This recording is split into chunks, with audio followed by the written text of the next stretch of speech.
பங்களாதேஷ் முன்னாள் பிரதமர் ஷேக் ஹசீனா குற்றவாளி என தீர்ப்பளிக்கப்பட்டது இந்தியாவிற்கு இக்கட்டான சூழ்நிலையை ஏற்படுத்தியுள்ளது. பங்களாதேஷ் நீதிமன்றம் அவருக்கு மரண தண்டனை விதித்தது. மரண தண்டனை விதிக்கப்பட்ட ஷேக் ஹசீனாவும் அசாதுஸ்மான் கானும் இந்தியாவில் பதுங்கியுள்ளனர். அவர்களை கைது செய்ய சட்ட ரீதியாக நடவடிக்கை எடுக்கப்படும். அவர்களுக்கு சொந்தமான அனைத்து சொத்துகளையும் பறிமுதல் செய்ய தீர்ப்பாயம் உத்தரவிட்டுள்ளது. ஷேக் ஹசீனாவை ஒப்படைக்குமாறு இந்திய அரசை வங்கதேச வெளியுறவு அமைச்சகம் வலியுறுத்தியுள்ளது. இந்திய அரசு அவரை அனுப்ப மறுக்கும் நிலையில் இன்டர்போல் அல்லது சர்வதேச கிரிமினல் போலீஸ் அமைப்பிடம் வங்கதேச அரசு உதவி கோரும். இன்டர்போல் மூலம் ஹசீனாவை கைது செய்ய முடியவில்லை என்றால் ஐநா சபையிடம் வங்கதேச அரசு முறையிடும் என்று தெரிகிறது.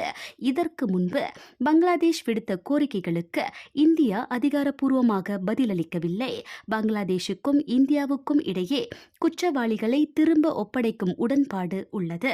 இந்த விவகாரத்தில் மோடி அரசு எத்தகைய நிலைப்பாடு எடுக்க உள்ளது என்று வங்கதேச மக்கள் பார்க்க ஆவலாக உள்ளனர்.